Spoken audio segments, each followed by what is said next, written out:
لا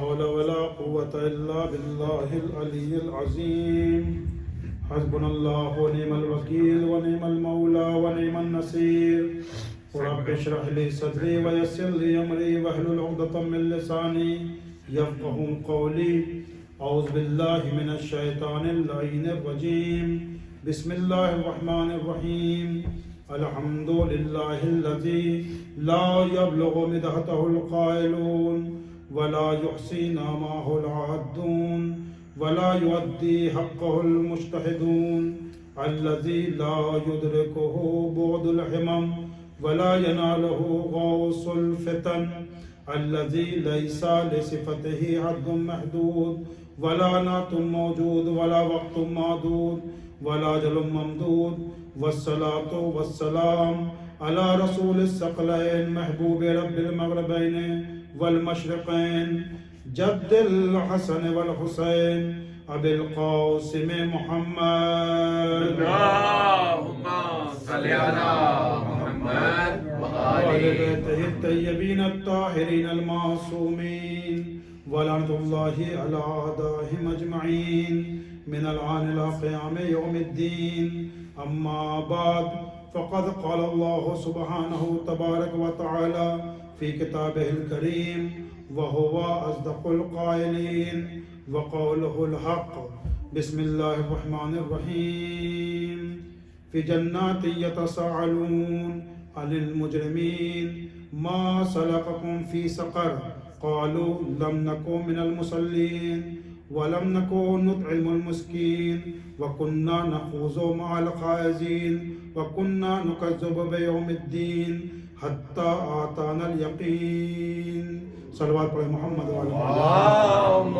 صل على محمد وآل محمد۔ عزیزان سید الشہداء، یہ محفل مرتضیٰ ڈربن کی آج 10 سفر کی مجلس ہے۔ حسین کی چہتی بیٹی جناب سکینہ کے سلسلے کی مجلس ہے۔ یہ تاریخ میں نام میں اختلاف ہے، لیکن اس میں کوئی اختلاف نہیں ہے کہ جناب امام حسین علیہ السلام کی ایک بیٹی تھی جس کا سن 4 سال کا تھا۔ کچھ عرب حضرات یا ایران میں سکینہ کہا جاتا ہے، یا ہم انڈیا اور پاکستان میں سکینہ کے نام سے یاد کیا جاتا ہے۔ اس میں نام میں اختلاف ہے، لیکن اس میں کوئی اختلاف نہیں کہ امام حسین علیہ السلام کی ایک بیٹی تھی جس کا سن 3.5 سال یا 4 سال کا تھا، تو اس کے سلسلے میں مجلس ہے۔ یہ سورہ مدثر کی میں نے آیت کی تلاوت آپ کے سامنے کی۔ سورہ مدثر قرآن کا 74واں سورہ ہے، اور اس کی میں نے 9 آیتیں آپ کے سامنے پڑھی، 40 نمبر سے لے کے 48 نمبر تک۔ ارشاد رب العزت ہو رہا ہے فی جنات یتساءلون۔ اب قرآن کے اندر مختلف کنورسیشن ہے، مختلف گفتگو ہے۔ جنت والے گفتگو کر رہے ہیں، جہنم والے گفتگو کر رہے ہیں۔ جہنم والے کبھی اللہ سے گفتگو کر رہے ہیں، اللہ سے فریاد کر رہے ہیں، کبھی ملائکہ سے فریاد کر رہے ہیں، ملائکہ سے بات کر رہے ہیں۔ کبھی جہنم والے خود آپس میں بات کر رہے ہیں، کبھی جہنم والے دوزخ میں جلنے والے، دوزخ میں عذاب کاٹنے والے جنت والوں سے گفتگو کر رہے ہیں۔ تو یہ جو آیت میں نے آپ کے سامنے پڑھی، یہ آیات پڑھی، اس کے اندر دوزخیوں کا جواب ہے جنت والوں کے لیے۔ جب جنت والوں نے دیکھا، اور یہ ہماری دنیا کے اندر بھی ہوتا ہے کہ جب کوئی آدمی 7 سال پڑھتا ہے، 7 سال بڑا ہوتا ہے، ایک ہی محلے کے اندر ہوتا ہے، اور ایک آدمی ترقی کرتا ہوا آگے بڑھ جاتا ہے اور اس کا بزنس اچھا ہو جاتا ہے یا کوئی اچھی پوسٹ کے اوپر آ جاتا ہے، تو انسان دیکھتا ہے ارے یار تم ایسے عیش و آرام کے اندر ہو، اتنی عزت ہے، اتنا تم کو اللہ نے مرتبہ دیا، اور ہم دیکھو یہیں پر ہیں، کیا ہوا تم کو، کیا حال ہے تمہارا؟ تو انسان تعجب سے پوچھتا ہے۔ اب یہاں کے اوپر بھی اس چیز کو ملاحظہ کریں، آپ اپنے ذہن میں رکھیں کہ جنت والے فی جنات یتساءلون، آیت نمبر 40 سے لے کے آیت نمبر 48 تک میں نے 9 آیات کو آپ کے سامنے پڑھا۔ کیا ہو رہا ہے؟ جنت والے پوچھ رہے ہیں فی جنات یتساءلون، جنت والے پوچھ رہے ہیں عن المجرمین، جو جہنم کے اندر لوگ ہیں۔ اور یہ دیکھیے میں نے پہلے بھی عرض کیا کہ جیسے جیسے جو ہے سائنس ترقی کرتی جا رہی ہے، ویسے ویسے قرآن کے رموز پر سے یا قرآن کے باطن پر سے پردہ ہٹتا جا رہا ہے۔ کوئی کہتا ہے کیسے پوچھیں گے بھائی، آج سے 20 سال پہلے چیز ممکن نہیں تھی۔ جس طرح سے بھائی آپ ویڈیو کال کرتے ہیں ڈربن میں بیٹھ کے امریکہ والوں کو دیکھتے ہیں، ویسے ہی جب بندہ اس چیز پر قادر ہے تو خدا وحدہ لا شریک جس کے قبضہ قدرت میں ہر چیز ہے، جو کن کے ذریعے سے پوری دنیا کو پیدا کر سکتا ہے، کہ اس کے اختیار میں نہیں ہے کہ جنت والے جہنم والوں سے پوچھیں، سوالات کریں۔ تو یہ تعجب نہیں ہونا چاہیے بھائی کیسے وہ جنت میں رہیں گے اور جہنم والوں سے کیسے سوال کریں گے۔ اب یہ قرآن نے اس کی منظر کشی نہیں کی ہے، کیسے ہوں گے، کہاں پہ ہوں گے، لیکن یہ قرآن ہے، کوئی حدیث نہیں کہ ہم ضعیف کہہ کو ٹھکرا دیں بھئی کیسے ہوگا۔ قرآن کہہ رہا ہے کہ فی جنات یتساءلون، آیت نمبر 40، عن المجرمین، آیت نمبر 41، جہنم کے جو مجرمین ہیں، جہنم کے اندر جو لوگ عذاب میں مبتلا ہیں، ان سے سوال کریں گے ما سلککم فی سقر، ایسی کون سی چیز تھی، کیا چیز سبب بنی، تم نے دنیا کے اندر کیا کیا؟ ہم تو اتنے اچھے مرتبے میں ہیں، ہم تو آرام سے اے سی کے اندر بیٹھے ہوئے ہیں، ٹھنڈی ہوائیں بھی ہیں، نعمتیں بھی ہیں، بڑے مزے ہیں یہاں آپ کے اوپر، تم سقر کے اندر کیوں ہو؟ سقر کیا ہے پہلے یہ ملاحظہ فرمائیے، ما سلککم فی سقر، کون سی ایسی چیز ہے کہ تم سقر کے اندر ہو؟ سقر کہتے ہیں، اب اس کے اندر مفسرین نے جو کہا کہ سقر کہتے ہیں کہ ایسی چیز شدت آفتاب سے جب بہت تیز سورج چمک رہا ہو یا سورج دہک رہا ہو تو اس سے جب لوہا گرم ہو کے پگھلنے لگے، یعنی اتنی تیز تمازت ہو۔ یا پھر لوہار کو آپ دیکھیں، جب لوہار کو کوئی چیز بنانا ہوتی ہے، ہتھوڑی بنانا ہوتی ہے، کوئی چیز چاقو بنانا ہوتا ہے، تو پہلے اس کو جو ہے لوہے کو گرم کرتا ہے، لوہا پھر ایک گرمی پا کے میلٹ ہونے لگتا ہے، تو اس گرمی کو، اس تمازت کو کہتے ہیں سقر۔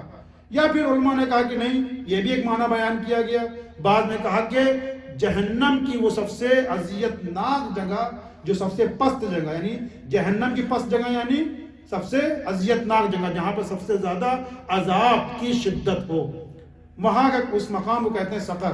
تو اب جنت والے پوچھ رہے کہ ہم جنت کے اندر ہیں، مزے میں ہیں، بہت آرام سے ہیں، ما سلککم فی سقر، تم جہنم کے اندر کیوں، تم سقر کے اندر کیوں؟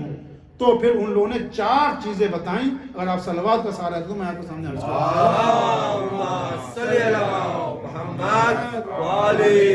ما سلککم فی سقر، تم جہنم کے اندر کیوں، تم سقر کے اندر کیوں؟ کہا کہ لم نکو من المصلین، بہت غور سنیے گا، کہ ہم نماز گزاروں میں سے نہیں تھے۔ 4 چیزیں بیان کی۔ پہلی چیز آپ دیکھیں سورہ مدثر کے اندر ہے نا، لم نکو من المصلین، ہم نماز گزاروں میں سے نہیں تھے، یعنی اس کا مطلب یہ ہوا کہ نماز ایک ایسی عبادت ہے جس کے لیے کسی کو رخصت نہیں ہے۔ اگر آپ سفر جائیں تو روزے کی رخصت ہے، آپ کو روزہ نہیں رکھنا ہے اگر 10 دن سے کم کا سفر ہے۔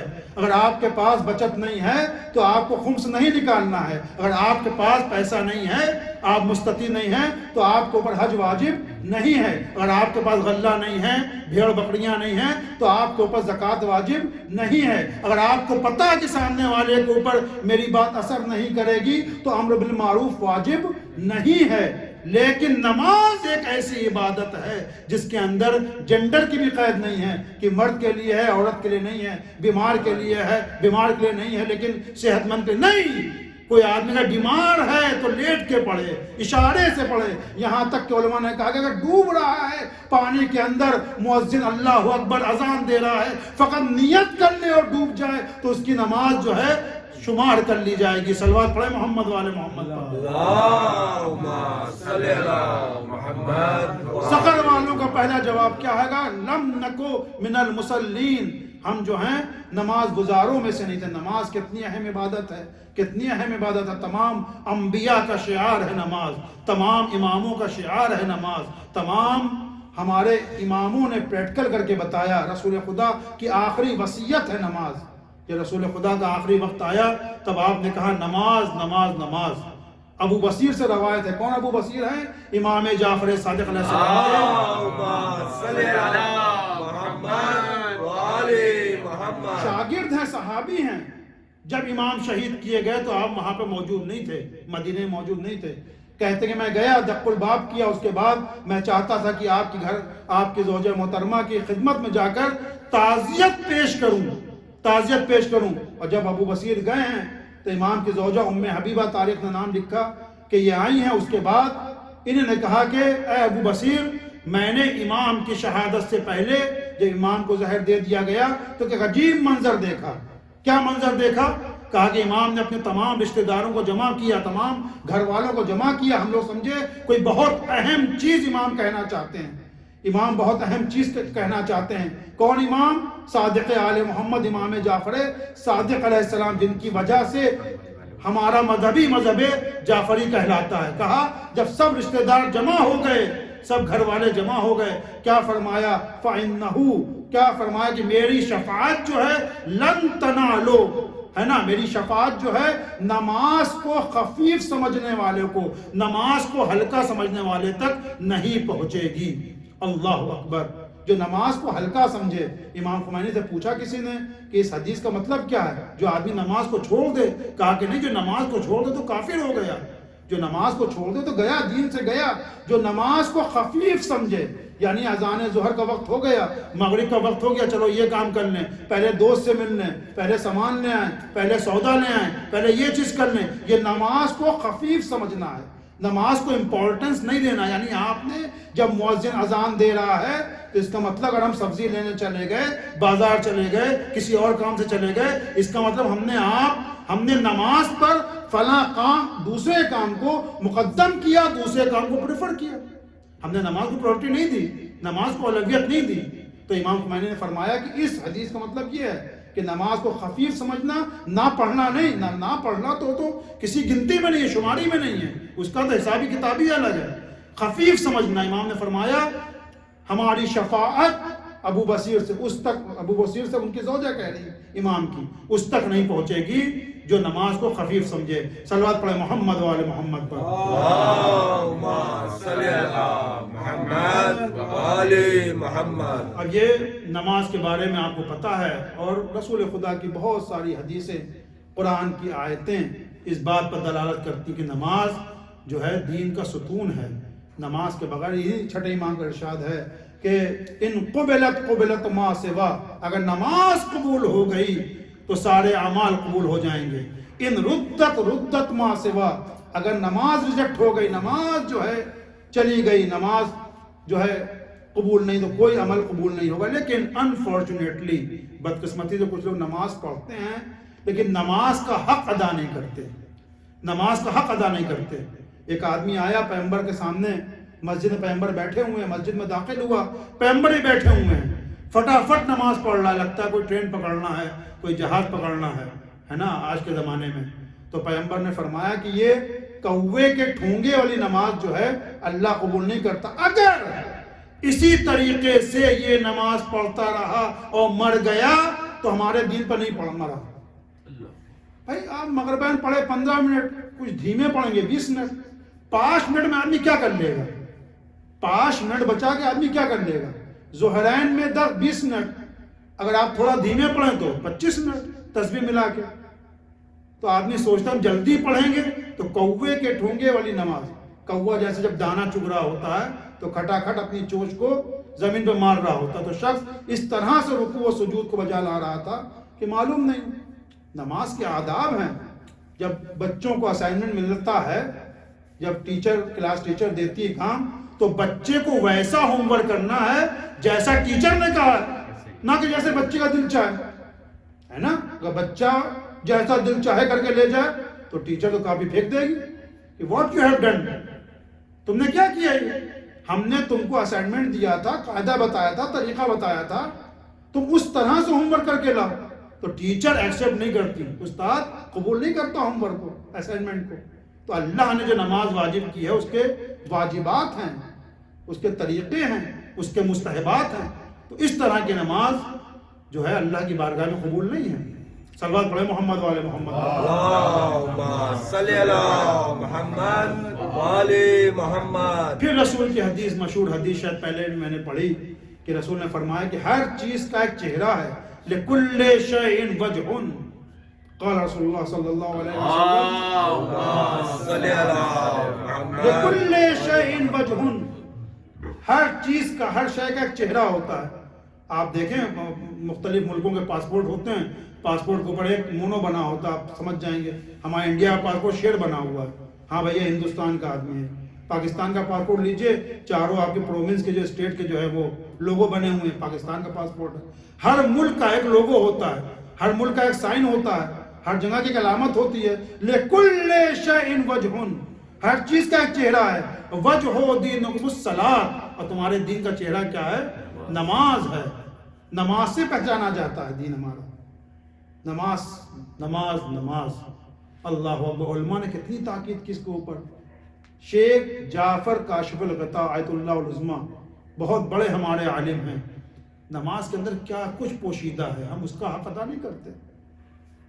کون ہے بہت بڑے عالم دین، مرجع تقلید آیت اللہ العظمیٰ شیخ جعفر کاشف الغطاء، نجف کے اندر ہیں. ان کا کیا طریقہ ہے کہ نماز شب کے لیے اپنے گھر والوں کو جگاتے ہیں، اپنے بچوں کو جگاتے ہیں. اسی کے دن طرح ایک شب تھی، ایک رات تھی، اٹھے اپنے بچے کو جگایا. اب ظاہر ہے بچہ جوان ہے، نیند کا غلبہ ہے. کہا کہ بابا نہیں جانا. کہا کہ اچھا حرم چلتے ہیں.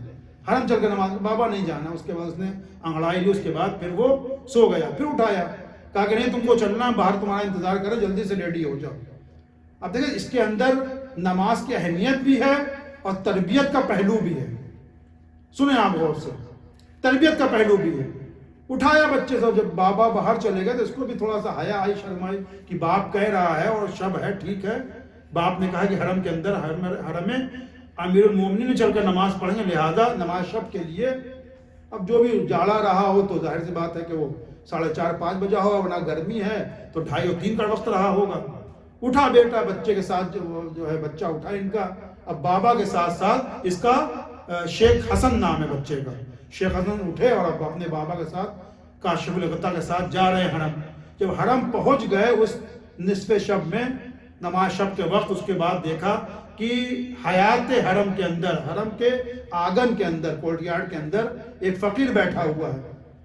فقیر بیٹھا ہوا ہے، دستے سوال پھیلا ہوا ہے. اب جناب کاشف الغطاء نے اپنے بیٹے شیخ حسن سے کہا بیٹا اس کو کتنا مل جاتا ہوگا؟ تو کہا کہ بابا کیا ملتا ہوگا بھائی، ایک فقیر کو بھیک مانگنے والے کتنا لوگ دیتے ہیں، کوئی نوٹ تو نہیں دیتا. کہا کہ 1 روپے 2 روپے 10 روپے. کہا کہ کیا یہ حتمی ہے کہ ضروری سے اتنا ملے گا؟ کہا کہ نہ بابا کوئی اس کا حق تو نہیں ہے، یہ ہاتھ پھیلائے بیٹھا ہوا ہے، دستے اس کا پھیلا ہوا ہے، کوئی دے چاہے نہ دے. نہیں کہا کنفرم نہیں ہے، پکا نہیں ہے. کہ کچھ حقیر اس کو سکے ملیں گے، کچھ چھوٹے سکے اس کو ملیں گے، وہ بھی کنفرم نہیں ہے. کہا کہ اس امید میں آیا ہے اور اس رات میں شب کے وقت میں یہ اپنے آپ کو زحمت میں ڈال رہا ہے، اس کو پتہ بھی نہیں ہے کہ ملے گا یا نہیں ملے گا. جو ملے گا وہ بھی ایک قلیل سی رقم ہوگی، ایک چھوٹی سی رقم ہوگی. اللہ نے وعدہ کیا ہے نماز کے لیے کہ اللہ کے اوپر اعتماد ہوگا. اللہ اپنی بارگاہ میں بلاتا ہے تو اللہ نے کہا کہ میری بارگاہ میں آؤ. جو بخیل نہیں ہے، جو کنجوس نہیں ہے، جو غنی بالذات ہے، غنی بالذات ہے، یعنی اس کے خزانے میں کمی نہیں ہے، غنی ہے وہ اپنی بارگاہ میں جب بلائے اور انسان نہ جائے. تب باپ نے بیٹے سے کہا کہ بیٹا دیکھو یہ جب آیا ہے تو اللہ جب ہم کو بلاتا ہے تو اللہ کے دربار میں ہم کیوں نہیں حاضر ہوتے. لہٰذا اب بیٹے کو جو ہے ریئلائز ہوا، اپنی غلطی کا احساس ہوا. چل اس کے بعد جو ہے بیٹا گیا ہے، ساتھ میں نماز پڑھی انہوں نے. تو یہ نماز کی اہمیت، نماز کی اہمیت. قرآن کے اندر سورہ آپ دیکھیں، ملاحظہ کریں، ارشاد ہو رہا ہے کہ جب اللہ نے حکم دیا جناب ابراہیم کو، جناب اسماعیل کو کہ بیت الحرام کو پاک کرو، کاہے کے لیے؟ حج کرنے کے لیے نا، نماز گزاروں کے لیے اس کی تطہیر کرو، اس کو پاک کرو، آمادہ کرو. کس کے لیے؟ نماز گزاروں کے لیے، نماز گزاروں کے لیے. تو یہ نماز کی اہمیت. بہرحال یہ کیا ہے؟ پہلا جواب ہے کس کا؟ جہنم والوں کا جنت والوں سے. بھائی ہم تو یہاں پر آرام سے ہیں، تم نے کیا کیا تھا بھائی؟ لم نکو من المصلین. اچھا کہاں ہیں؟ سقر کے اندر ہیں. سقر کے ما سلکم فی سقر قالوا لم نکو من المصلین. اور اس کے بعد دوسری جو علامت بتاتے ہیں، دوسری جو ریزن بتاتے ہیں جہنم میں ہونے کا، ولم نکو نطعم المسکین. ہم مسکین کو، غریب کو، فقیر کو، انڈیجنٹ کو کھانا نہیں کھلاتے تھے۔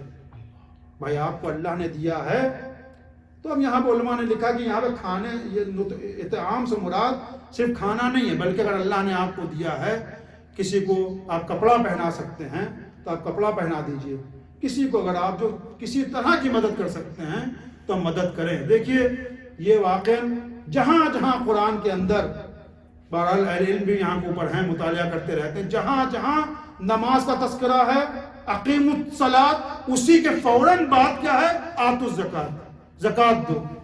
زکات کیوں دو؟ اللہ کو پیسہ چاہیے، اللہ کو نہیں چاہیے پیسہ۔ اقیم الصلاۃ، نماز کو اسٹیبلش کرو، نماز کو قائم کرو، اور اس کے بعد زکات دو۔ تو دوسرا جواب کیا ہے جہنم والوں کا، دوزخ والوں کا، جنت والوں سے؟ کہ لم نکو نطعم المسکین، ہم مسکینوں کو کھانا نہیں کھلاتے تھے۔ اگر ہم کو اللہ نے دیا تو ہم کو چاہیے کہ اپنے مال میں سے غریبوں کا حق ہے۔ اور پھر نہج البلاغہ یہاں کو مجھے یاد آ رہی ہے، آپ صلوات کا سہارا دیں تو میں عرض کروں، صلی اللہ محمد یبن آدم، مولا فرما رہے ہیں نہج البلاغہ کے اندر، یبن آدم ما کسبتا فوق قوتک، جو تم نے اپنی خوراک سے، اپنی ضرورت سے، اپنی نیڈ سے زیادہ کمایا ہے، اس کے اندر دوسروں کا حق ہے۔ تم کتنا کھاؤ گے؟ کئے مکان میں رہو گے؟ کئی گاڑیاں چلاؤ گے؟ کئی کپڑے پہنو گے؟ کئی بیڈ پہ تم سو گے؟ اب اللہ نے دیا ہے تو اس کو اللہ کی راہ میں خرچ کرو۔ اچھا یہ بہت ہی آسان سا ملٹیپلیکیشن اس کے اندر ہے، بھائی اللہ نے دیا ہے تو خرچ کرو، نہیں ہے تو اللہ تو نہیں مانگ رہا۔ اب اچھا اگر 1,00,000 دیا ہے تو 1000 اللہ مانگ رہا ہے، اگر 1000 دیا ہے تو اللہ 100 مانگ رہا ہے، سینکڑے میں مانگ رہا ہے، ہم خرچ کرتے ہیں۔ اچھا دیکھیے یہ بھی ایک مسئلہ ہے کہ بھائی ہم تو غریب ہیں، ہم تو نہیں خرچ کر سکتے۔ بھائی دیکھیے جب کم رقم ہے تو خرچ کرنا آسان ہے، 100 روپے میں سے 5 روپے خرچ کرنا آسان ہے، 1000 روپے میں سے مثلا 50 روپے 100 روپے دینا آسان ہے، 1,00,000 روپے میں سے 2000 دینا آسان ہے۔ اب جس کے پاس کروڑ روپے ہیں اس کو 1,00,000 دے کے کھلے گا، تو ابھی سے آدمی عادت ڈالے۔ اور یہ تربیت کا پہلو ہے کہ بچوں کو ہم فقط یہ نہ بتائیں بیٹا اسکول میں کیا پڑھا، یہ بھی بتایا جائے بچہ اے میرے بیٹے آج اپنا ٹفن کس کے ساتھ شیئر کیا، یہی بچوں بتایا جائے۔ اور یہ علماء کا طریقہ کار ہے، جب نکلتے تھے گھر سے تو صدقہ بچوں کے ہاتھ سے دلوائیں، کہ ہاتھ دینے والا بنے، مانگنے والا نہ بنے۔ صلوات پڑھے محمد والے محمد صلی اللہ محمد، صدقہ بچوں کے ہاتھ سے دلوایا جائے، یہ تربیت کا پہلو ہے۔ تو ہم ابھی سے بچوں کو عادت ڈلوائیں، بیٹا دو، بیٹا دو، تو یہ عادت جب پڑی رہے گی تو ہم کو اللہ کی راہ میں خرچ کرنا چاہیے۔ کیا جواب دیں گے جہنمی؟ کہ لم نکو نطعم المسکین، ہم مسکینوں کو، غریبوں کو کھانا نہیں کھلاتے تھے۔ دوسری علامت، وہ دوسرا ریزن بتائیں گے، دوسرا سبب بتائیں گے اپنا جہنم میں ہونے کا۔ تیسرا سبب کیا بتائیں گے؟ وَكُنَّا نَخُوضُ مَعَ الْخَائِضِينَ۔ نخوض و مع الخائضین، کیا ہے یہ نخوض و مع الخائضین؟ یعنی ہم جہاں کہیں بھی دیکھتے تھے لوگ بیٹھے ہوئے ہیں، اپنی زبان میں کہیں کہ مثلا گپ شپ لڑی ہوئی ہے، وین ٹاک ہو رہی ہے، دوسروں کی عزت کی دھجیاں اڑائی جا رہی ہیں، ہم بھی بیٹھ گئے، اب بیٹھے ہوئے ہیں 2 گھنٹہ 3 گھنٹہ 4 گھنٹہ۔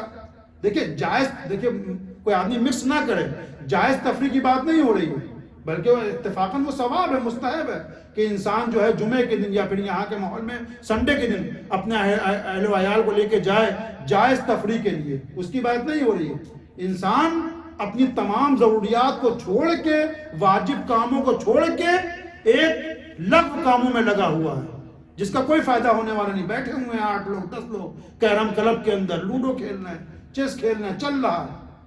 تو وَكُنَّا نَخُوضُ مَعَ الْخَائِضِينَ، جہاں پر دین کا مذاق اڑایا جا رہا ہو، جہاں پر علماء کا مذاق اڑایا جا رہا ہو، جہاں پر کسی کی عزت کا پاس نہ رکھا جا رہا ہو، وہاں پر یہ اس طرح کی محفل میں انسان ہم بیٹھ جایا کرتے تھے۔ وَكُنَّا نَخُوضُ، یہ کنہ جب بھی، اب یہ یہاں پر عربی کا جو قاعدہ ہے کہ جب بھی کانا یا کنہ یا اس طرح کا کانا آتا ہے فعل مضارع کے ساتھ، یعنی وی یوز ٹو ڈو، یعنی ہم کیا کرتے تھے، ایک بار نہیں کیا ہم نے۔ کننا نخوض مع الخائضین، یعنی ہم یہ جہاں کہیں بھی لفظ کی محفل ہوتی تھی، مجلس ہوتی تھی، فالتو کی حرام جنگ بیٹھک ہوتی تھی، وہاں پر ہم بیٹھ جایا کرتے تھے۔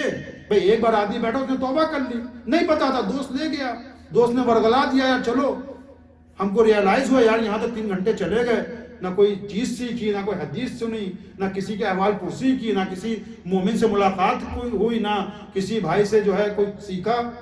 ہم کو ریئلائز ہوا، ہم نے کہا نہیں بھائی اگلی بار ہم نے کہا نہیں اب ہم کو نہیں جانا ہے. یہ کہا کہ کننا نخوض ہو، یہ کانا جو ہے جب بھی مضارع کے ساتھ آئے گا یہ ہم کیا کرتے تھے. وَكُنَّا نَخُوضُ مَعَ الْخَائِضِينَ. صلوات پڑھے محمد والے محمد پر. اللهم صل على محمد وعلى محمد. كُنَّا نَخُوضُ مَعَ الْخَائِضِينَ. اور اس کے بعد یہ تیسری علامت ہو گئی، تیسرا سبب ہو گیا جہنم میں جانے کا، سقر میں جانے کا. اور چوتھا كُنَّا نُكَذِّبُ بِيَوْمِ الدِّينِ. اور ہم یوم الدین کو، یہ جہنم کو یا پھر یا آپ کا قیامت کو، روز قیامت کو جھٹلایا کرتے تھے. اب یہ فقط جو ہے زبان سے جھٹلانا نہیں ہوتا، انسان ایسے اعمال انجام دیتا ہے بعض اوقات کہ معلوم ہوتا ہے اس کا قیامت کے اوپر، روز حساب کتاب کے اوپر اس کا ایمان نہیں ہے. بھلے ہی زبان سے انسان کہہ رہا ہے کہ نہیں تو مالک یوم الدین ایاک نعبد و ایاک نستعین، مالک یوم الدین انسان زبان سے کہہ رہا ہے، لیکن عمل بتا رہا ہے.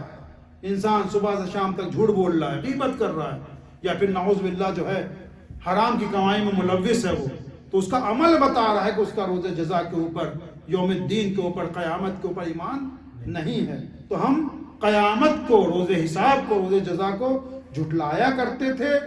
وَكُنَّا نُكَذِّبُ بِيَوْمِ الدِّينِ حَتَّى، یہاں تک کہ حَتَّى آتَانَا الْيَقِينُ، ہمیں موت آ گئی. یقین موت کا دوسرا نام، یعنی ہر چیز دنیا کے اندر جھٹلائی جا سکتی ہے الا موت کے. اب اس میں کوئی جو ہے آپ دیکھیں کوئی مذہب کی قید نہیں ہے، انسان سب جھٹلا سکتا ہے، حتیٰ خدا کا انکار کر سکتا ہے. لوگ ایتھیسٹ پائے جاتے ہیں دنیا کے اندر، دہریے ہیں، ناستک ہیں، لیکن جو خدا کو نہ ماننے والا بھی موت کا انکار نہیں کر سکتا. نہیں کہتا ہم نہیں مریں گے، نہیں، خدا کو نہیں مانتا، جنت نہیں، جہنم نہیں، محشر نہیں، فرشتے نہیں، کچھ نہیں، لیکن موت کو مانتا ہے. حتیٰ آتانا الیقین، یہاں تک کہ ہمیں موت آ گئی. اب اس کے بعد کا جملہ ہے وہ ان لوگوں کے لیے ہے جو لوگ کہتے ہیں کہ شفاعت کا انکار کرتے ہیں، ان کے لیے بھی ہے. اور اس کے بعد کیا ہے جو میں نے نہیں پڑھی، یہ ہمارے لیے بھی ہے جو لوگ کہتے ہیں کہ نہیں شفاعت تو ہماری ہو ہی جائے گی، دروازہ کھلا ہوا ہے. فما تنفعهم شفاعت الشافعین، ان کو شفاعت کرانے والوں کی شفاعت بھی فائدہ نہیں دے گی.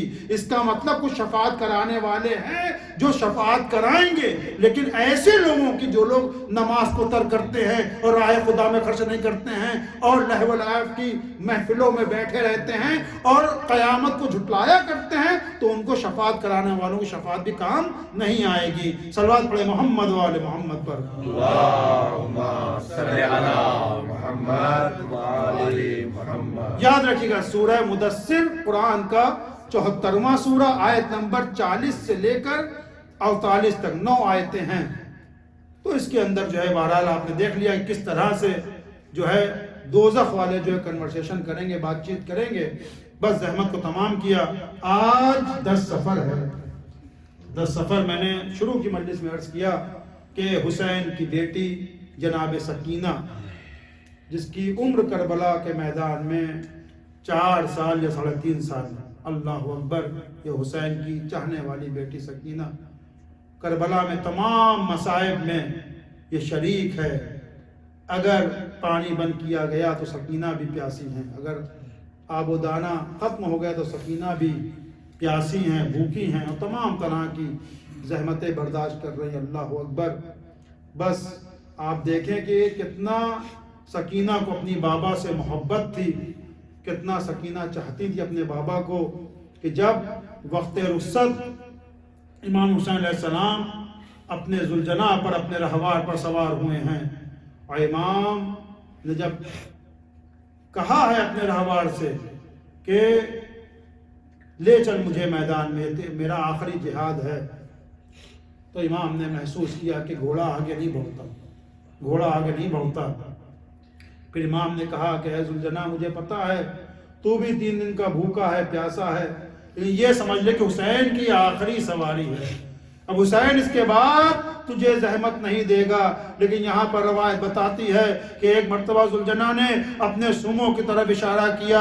جب امام نے دیکھا سمو سے ایک بچی ہے جو لپٹی ہوئی بین کر رہی ہے. وہ بچی اور کوئی نہیں تھی, یہی 4 سالہ سکینہ تھی. اے بابا کے گھوڑے, میرے بابا کو میدان میں نہ لے جا, میرے بابا کو میدان میں نہ لے جا. جو بھی صبح سے گیا ہے وہ واپس نہیں آیا. امام گھوڑے سے زمین پر تشریف لائے, سکینہ کو سمجھایا, اے بیٹی سکینہ جاؤ خیمے میں جاؤ, آج سے دستور بدل جائے گا. تم میرے سینے پر سویا کرتی تھی, لیکن میرے سینے پر اب علی اصغر سویا کریں گے. تم پھوپھی زینب کے پاس سو جانا. یہی سکینہ کو بہلا کر بھیجا ہے. لیکن اللہ اکبر, جب امام شہید کر دیے گئے اور جب یہی ذوالجناح واپس آیا ہے تو اسی سکینہ نے ذوالجناح کے گلے میں اپنی باہوں کو ڈال دیا اور ایک سوال کیا, یا جواد حل سقیل ابی, اے بابا کے گھوڑے اتنا بتا دے کہ جب میرا بابا شہید کیا گیا تو اسے پانی ملا تھا یا پانی نہیں ملا تھا. ایکم اللہ, آپ کی آوازیں بلند ہو گئیں. خدا آپ کو کسی غم میں نہ رلائے سوائے غم مظلوم کربلا کے. لو عزیزو, حسین شہید کر دیے گئے. مجھے نہیں معلوم اس بچی کو کب پانی ملا, سکینہ کی پیاس کب بجھی. لیکن بعض روایت کے مطابق جب شب عاشور کے بعد جو ہے, جب دوسری شب آئی ہے جسے ہم شام غریبہ کہتے ہیں, ایک روایت کے مطابق جب ہر کی بی بی کھانا اور پانی لے کر آئی ہے تو جناب سکینہ جو روتے روتے سو گئی ہیں. ایک مرتبہ جب پانی آیا ہے تو جناب زینب نے جناب سکینہ کا شانہ ہلایا, اے سکینہ اٹھو, پانی آ گیا. سکینہ نے غش آ کے کھولی, کیا میرا چچا پانی لے آیا, کیا میرا امو عباس واپس آ گئے؟ نہیں نہیں سکینہ, امو عباس تو نہیں آئے ہیں, ہر کی زوجہ کھانا اور پانی لے کر آئی ہے. سکینہ نے سوال کیا, خاندان بنی ہاشم کی بیٹی تھی نا, اے پھوپھی اماں کیا آپ لوگوں نے پانی پی لیا؟ نہیں نہیں سکینہ, ہم نے پانی نہیں پیا, تم سب سے چھوٹی ہو اس لیے پہلے تم پانی لے لو. سکینہ نے کوزہ لیا, ایک مرتبہ مقتل کا رخ کیا. اے سکینہ کہاں جا رہی ہو؟ اے پھوپھی اماں, آپ ہی نے کہا ہے کہ میں سب سے چھوٹی ہوں, مجھ سے چھوٹا میرا ششماہا بھیا علی اصغر ہے, میں اسے پہلے پانی پلاؤں گی پھر پانی پیوں گی. اللہ اکبر. لو عزیزوں, یہ تمام مصائب ہے جو سکینہ طے کر رہی ہیں. آپ کی زحمت تمام ہے, یہی سکینہ ہے. کبھی کربلا سے کوفے, کبھی کوفے سے شام, اور اس کے بعد مقاتل لکھتے ہیں کہ شام کی طرف یہ قافلہ رواں دواں ہے. ایک جگہ کے اوپر جب بہت زیادہ گرمی تھی, بہت زیادہ دھوپ کی تمازت تھی, بہت زیادہ شدت تھی دھوپ کی, تو وہاں کے اوپر ایک قافلے کو رکنے کا حکم دیا گیا. اس کے بعد جو عمر ساتھ جو ہے تمام حکم دیا گیا کہ قافلہ لگا دیا جائے, خیمے لگا دیا جائیں. لو عزیزوں, دشمن کے سارے سپاہی تو خیمے کے اندر ہیں, اور اس کے بعد لیکن اہل حرم اسی طریقے سے دھوپ میں بیٹھے ہوئے ہیں. یہ شام کے راستے کا واقعہ ہے, وہیں پر بیٹھے ہوئے ہیں. اب یہاں کے اوپر جناب سکینہ نے دیکھا کہ شمر جو ہے اپنے فوجیوں کو پانی پلا رہا ہے. جب پھوپھی اماں سے دیکھا, پھوپھی اماں کے چہرے کو دیکھا, اور اس کے بعد سکینہ پہنچتی ہیں, اے پھوپھی اماں اگر آپ اجازت دیں تو میں اس سے پانی طلب کر لوں. تو جناب زینب نے اجازت دے دی کہ پانی ایسی چیز ہے جس کے لیے میرے بھیا نے بھی سوال کیا تھا. لو عزیزوں, سکینہ کو اجازت مل گئی, سکینہ پہنچتی ہیں شمر کے پاس. اگر شمر منع کر دیتا تو سکینہ واپس آ جاتی. جب سکینہ نے پانی کا سوال کیا تو شمر نے منع نہیں کیا. بچی چھوٹی تھی, سمجھ گئی کہ پہلے اپنے قافلے والوں کو, سپاہیوں کو پانی پلا لے گا تو ہمیں پانی ملے گا. لو بچی جہاں جہاں شمر جا رہا ہے بچی بھی پیچھے پیچھے جا رہی ہے. لو ایک کو پانی پلایا گیا, سب کو پانی پلا دیا گیا. اب بچی منتظر ہے ابھی مجھے پانی ملے گا. لو نہیں, بلکہ جب سب سارے سپاہی پانی پی چکے تو شمر ملعون نے ایک مرتبہ